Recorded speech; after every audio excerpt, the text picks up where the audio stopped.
Eu não chamo nem de fatalidade, isso aí foi um crime mesmo. Eles agiram com crueldade para matar mesmo ele, porque eu vivo com ele há 17 anos, entendeu? Ele tem 20 anos que tem um problema dele, nunca agrediu ninguém, nunca fez nada de errado, sempre fazendo as coisas pelo certo, entendeu? E no momento desse pegaram ele e fizeram o que fizeram.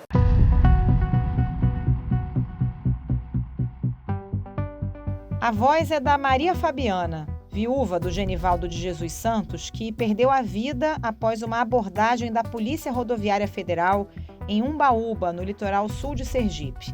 E fatalidade foi a palavra empregada pela PRF para explicar o que aconteceu com um homem de 38 anos que, segundo a família, tinha transtornos mentais dentro de uma viatura da corporação. A abordagem foi só o começo de cenas que chocaram quem estava por perto. Caído no chão, Genivaldo foi imobilizado, teve as mãos e pés amarrados. Ele foi colocado dentro do porta-malas da viatura. Nas imagens, o homem se debate, enquanto os policiais pressionam a porta. Uma fumaça densa sai do porta-malas. Essa fumaça densa era gás lacrimogêneo. E a substância, que tem como função dispersar multidões em locais abertos, extravasava aos montes pelas frestas da viatura. Os policiais estavam do lado de fora e usavam máscara de proteção. Genivaldo se debatia do lado de dentro na caçamba. Ele chegou morto ao hospital. Eu tive acesso mais cedo ao documento que foi emitido pelo IML, que justamente traz a causa-morte, né? O laudo diz o seguinte, que a causa seria insuficiência respiratória aguda e asfixia mecânica. Na cidade de Genivaldo, o clima é de consternação e revolta. Na tarde de quinta-feira, a Polícia Rodoviária Federal comunicou o afastamento dos 2 policiais que participaram da abordagem. A Polícia Federal também abriu inquérito. Mas, afinal, por qual razão os policiais detiveram Genivaldo? O que já se sabe sobre a ação?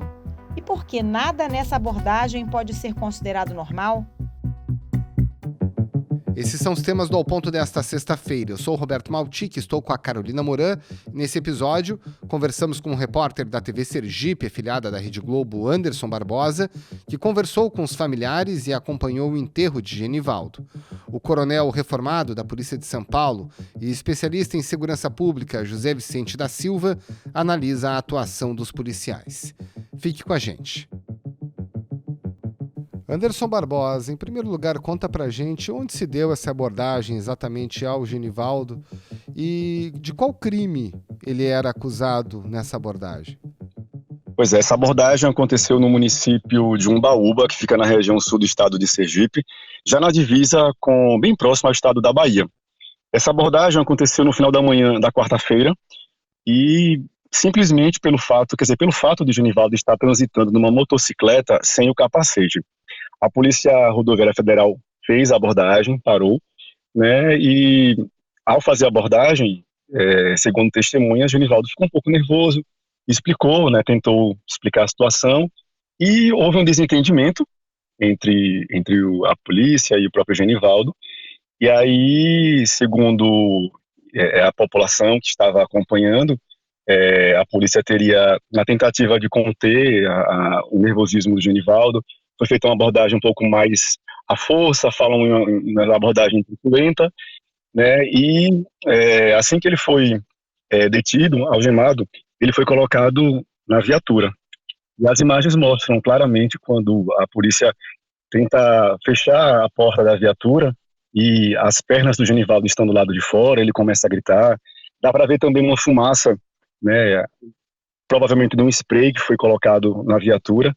E daquele momento, a população, inclusive eu conversei com a irmã da vítima. Quando eu cheguei lá, já encontrei ele todo sujo de lama, todo machucado, já de buço, dentro da viatura.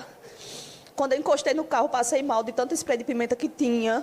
Ela disse que gritou, né, estava no local e gritou dizendo que o irmão dela tinha problemas mentais, tomava medicação. Inclusive o próprio Genivaldo teria mostrado à PRF uma receita que ele tinha problemas de saúde, que tomava medicação e mesmo assim, né, continuou aquela ação, né, que foi condenada, digamos assim, pela população e por quem acabou vendo as imagens, que ganharam o Brasil no dia de hoje. Naquele momento de onde ele foi abordado, ele foi encaminhado para a delegacia e, vendo como ele estava nessa situação, foi logo encaminhado para o posto médico, né, para o hospital do município. Tentaram reanimar, mas de fato não deu para salvar o Genivaldo, ele já estava sem vida.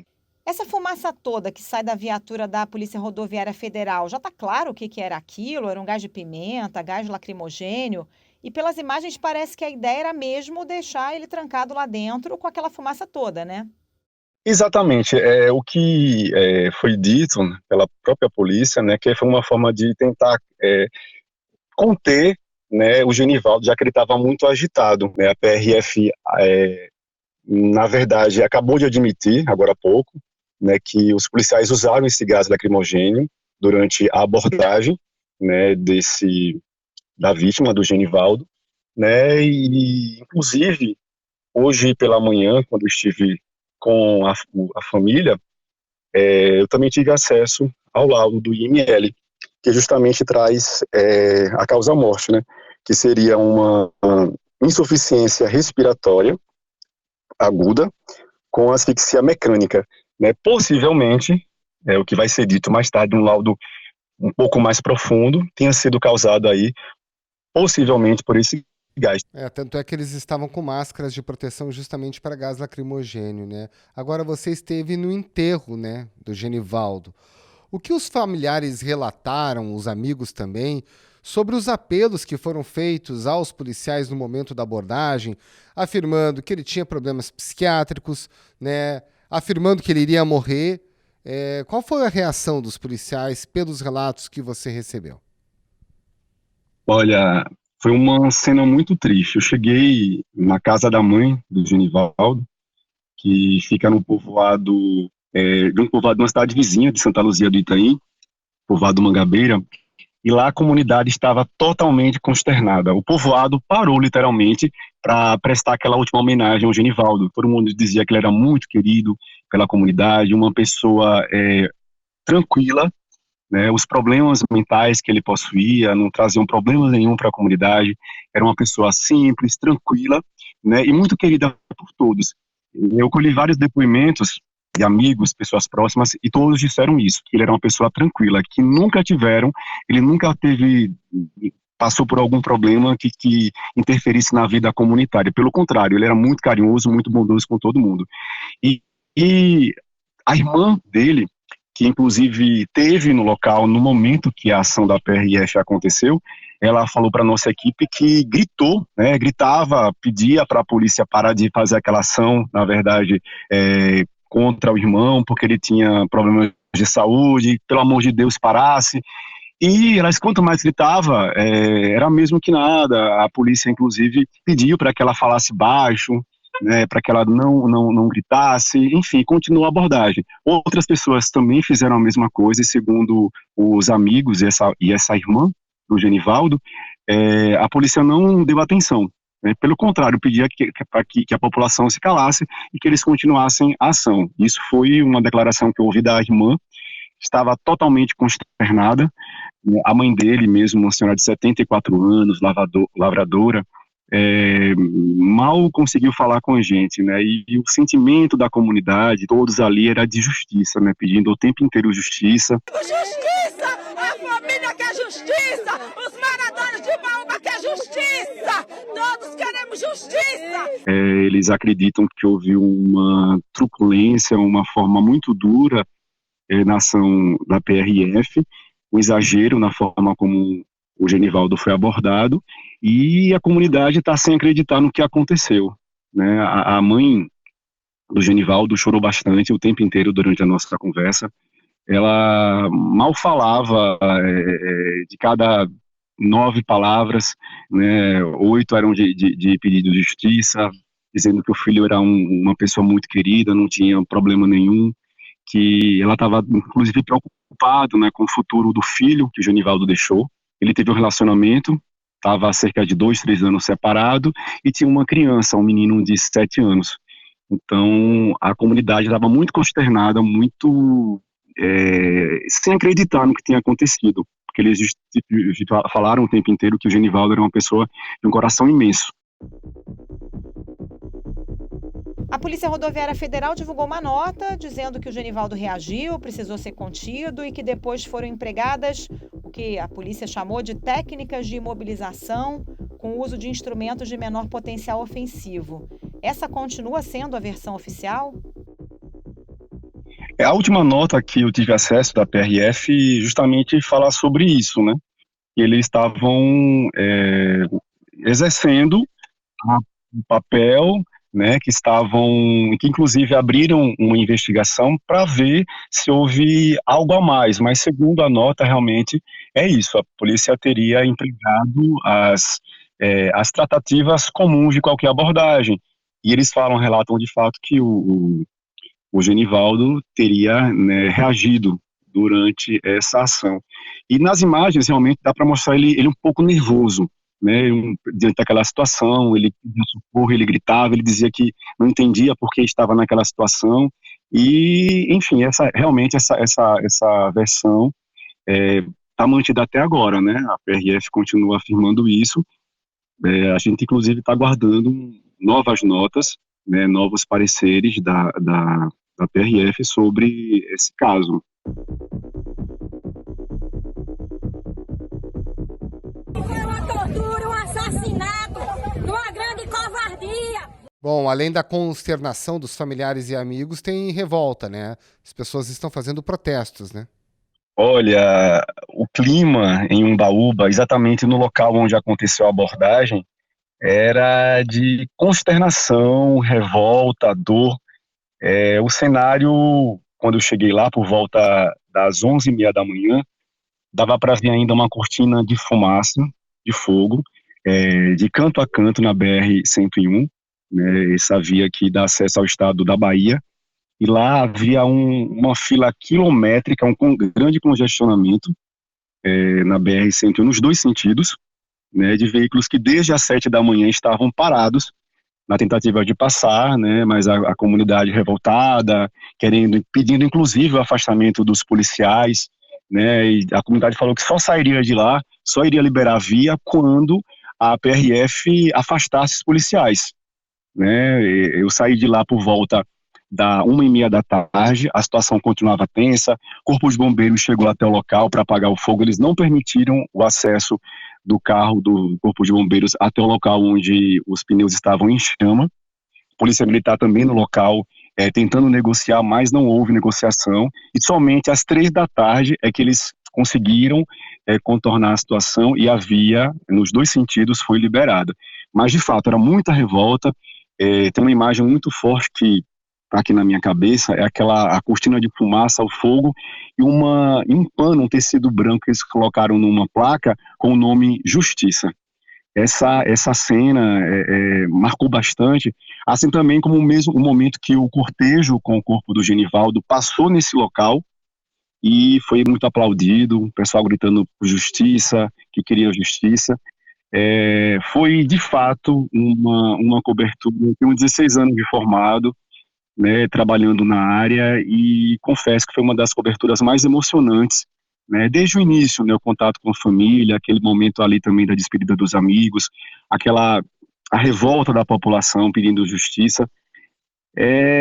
Foi difícil, né, mas a gente tem que erguer a cabeça, segurar a emoção, né, porque a gente é ser humano, mas também tem que continuar passando a informação para quem está do outro lado.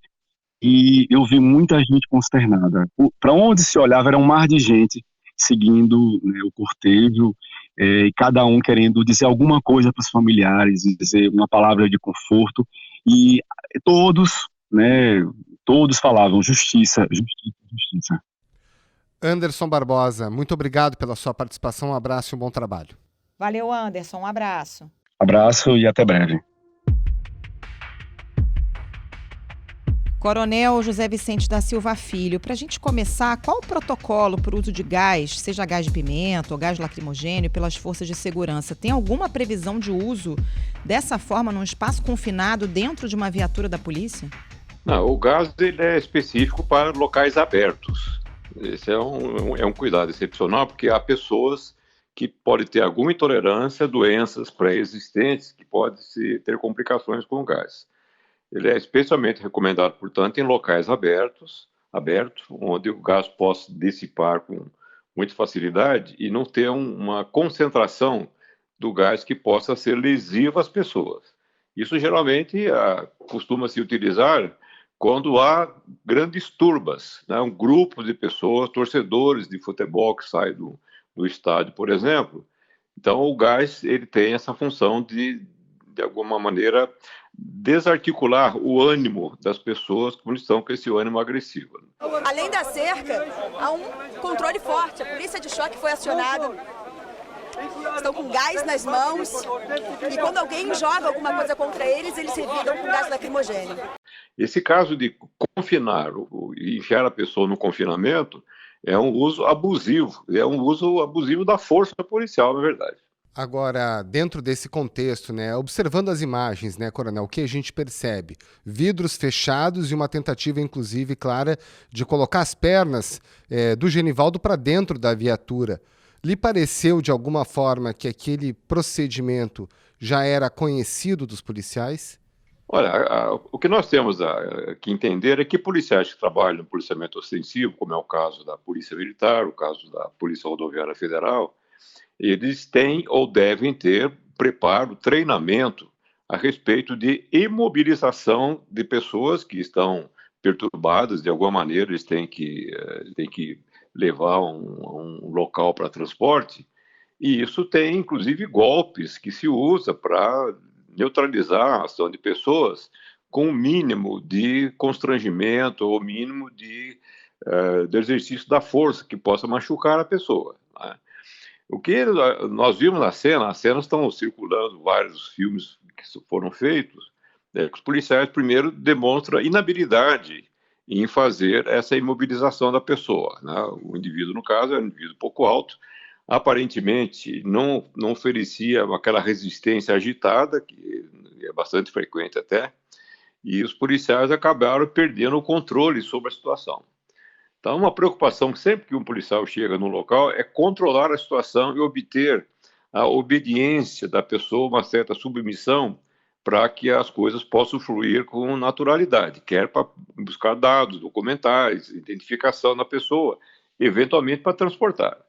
Aliás, um detalhe importante é que são raras as situações admissíveis para o transporte de pessoas em compartimento de carga, ainda que a gente veja isso com muita frequência na polícia fazendo. A lei de trânsito é para todo mundo, inclusive para os policiais, que é proibido o transporte de pessoas em compartimento de carga. E só é possível quando não há nenhuma viatura disponível para o transporte adequado. Então, tudo ali estava muito errado. Agora, sujeitar a pessoa a um gás concentrado num local fechado, realmente é uma atitude para lá de abusiva, é uma atitude já de crueldade pessoal, muito além da incumbência profissional de policiais. E esse uso da força tem que ser proporcional, né, coronel, e progressivo. Quer dizer, se ele estava desarmado e, como o senhor disse, não estava exatamente apresentando muita resistência, eu imagino que o protocolo tenha também passos sucessivos para esse caso, né, de algum tipo de resistência à abordagem. O senhor falou em manobras de imobilização, talvez depois o uso de algum dispositivo como um taser. Imagino que esse uso de gás, como foi feito, não esteja nem no protocolo, né? Não, o gás ele é simplesmente proibido nessas circunstâncias. Isso foi um expediente maldoso dos policiais, já com raiva. Evidentemente, um dos dois se mostra extremamente descontrolado, o outro acabou indo também, de certa forma, na onda do mais agressivo. Nesse caso, os dois têm que responder por questões de ordem criminal que acabou acontecendo, né? Eles são responsáveis pelo homicídio causado pela ação que eles desenvolveram nesse indivíduo. Mas isso mostra um problema que é recorrente nas polícias de maneira geral. Eu vi uma vez um policial aqui em São Paulo, ele chegou, o indivíduo era grande, ele simplesmente pegou 2 dedos de uma mão e fez o sujeito joelhar sem agredi-lo, simplesmente fazendo um golpe que ele aprendeu na academia de policiais. Esse tipo de treinamento, ele tem que ser, não só na formação, tem que ser revisto com muita frequência, Porque dos momentos mais constantes e mais problemáticos que todo policial tem é a chamada abordagem. A abordagem, em algumas polícias, como é o caso de São Paulo, ela tem um protocolo, no nosso caso, nós chamamos de procedimento operacional padrão, um POP. É um POP que, no caso da abordagem, tem 14 passos diferentes no padrão aqui de São Paulo, que envolve, inclusive, uma série de cuidados para que o policial não se veja aí tolhido por violência nas abordagens. Abordagem de pessoas a pé, abordagem de pessoas em veículos. Nós tivemos recentemente um caso de 2 policiais rodoviários federais que foram mortos por um sujeito que estava caminhando na pista, também mentalmente perturbado, pelo que parece. Então, os cuidados devem ser os maiores possíveis, mas tudo, no final das contas, vem aquilo que caracteriza o profissional. O treinamento, há padrões de conduta, principalmente nesses momentos mais delicados de confrontação com pessoas perturbadas. Agora, olhando esse caso um pouco mais à distância, né? A gente teve uma operação ali localizada da Polícia Rodoviária Federal, no entanto, depois acontece uma abordagem fora da pista. Afinal de contas, a Polícia Rodoviária Federal tem a atribuição legal para fazer esse tipo de abordagem, caso houvesse uma abordagem adequada dentro do protocolo, enfim, dos policiais de um modo geral, sem uma acusação, porque contra ele não pesava naquele momento nenhum tipo de acusação ou suspeita, a não ser simplesmente terem parado a moto dele? A Polícia Federal ela tem uma incumbência muito clara e muito limitante na Constituição Federal, no artigo 144, que define as atribuições de cada uma das polícias federais e das polícias estaduais. E, no caso, é o policiamento ostensivo nas rodovias federais, ponto. É muito singelo, simples e curto. O policial federal não tem autorização para ampliar esse entendimento a respeito dessa limitação. Claro que nas proximidades da rodovia, na medida que aconteça algum crime, ele pode intervir, aliás, como qualquer cidadão, pode intervir para salvar pessoas, impedir que alguém cometa mal de patrimônio, etc. Então, a atuação policial nas proximidades é até natural. Afinal de contas, todo policial que estiver no local aparece um problema adiante, ele tem uma responsabilidade de intervir. O que não tem sentido, obviamente, é fazer como a Polícia Rodoviária fez, de apoiar o BOP no Rio de Janeiro numa operação na favela do Cruzeiro, até com tropas, com uniforme de combate, etc. Aí estão completamente fora das suas responsabilidades institucionais e legais. I can breathe. Please, the knee in my neck. I can breathe shit. Bro, get in the car, man.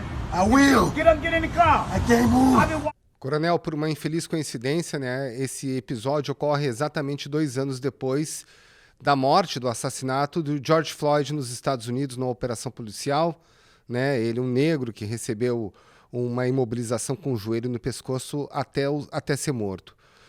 Pelas posturas, o senhor consegue fazer uma analogia, uma comparação entre esses 2 casos? No caso do Floyd, o policial ele se excedeu, mas era até aquele momento um golpe no limite do aceitável. Ele passou um tempo demasiado nesse golpe de mobilização extremamente perigosa e forçada, até um certo ponto podia se aplicar imediatamente, avançar para golpes de mobilização com menos capacidade de lesar. O que nós vemos no caso aqui da PRF, já situações desastradas na tentativa de controle do indivíduo e a maldade explícita, utilizando expedientes que são condenados para a polícia utilizar, como é o caso de sujeitar a pessoa ao confinamento com gás num ambiente extremamente restrito, com gravíssima ameaça ao indivíduo. Foi muito grave o caso do Floyd, evidentemente, que resultou na morte e o assassino policial está preso hoje. No caso da PRF, para mim, foi muito mais grave ainda, porque ficou muito claro ali uma intenção de grave lesão ao indivíduo, que eles estavam raivosos ou alguma coisa do tipo. E o filme que está circulando mostra claramente isso. Os dois casos deploráveis, casos de demissão, casos de condenação na justiça e um processo administrativo que tem que ser muito mais rápido para tirá-los da instituição. Coronel José Vicente da Silva Filho, muito obrigado pela sua participação, um abraço e um bom trabalho. Muito obrigada, Coronel, um abraço. Obrigado, um abraço a vocês.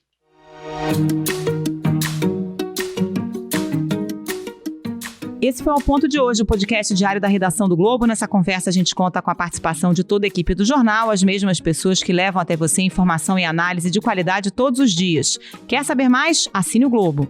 Acesse assineoglobo.com.br e confira todas as notícias e reportagens especiais. Nesse episódio, a gente contou com a super colaboração da TV Sergipe, afiliada da Rede Globo. A produção foi da Roberta de Souza e a edição do Hugo de Araújo. Tchau. Até mais.